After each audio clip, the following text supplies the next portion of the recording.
দীর্ঘ ১ মাসেরও বেশি সময় পরে আজকে ছাদে আসলাম। তো আজকে ছাদে আসার রিজন হচ্ছে রোদে বসেছি আজকে একটু। যেহেতু আমার ভিটামিন ডি লেভেল অনেক কম, তাই ডাক্তার আমাকে স্কিনে রোদ লাগাতে বলেছে।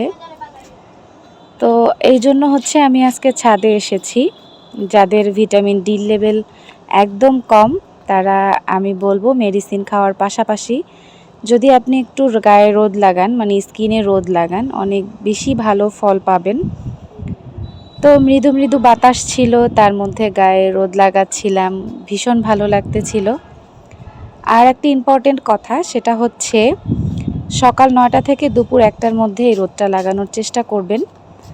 আমার ডাক্তার আমাকে এটাই বলেছে, তবে বিভিন্ন ডাক্তারের বিভিন্ন মতামত আমি দেখেছি। তবে আমার ডাক্তার যেটা বলেছে আমি সেই টাইমটাকেই ফলো করার চেষ্টা করি।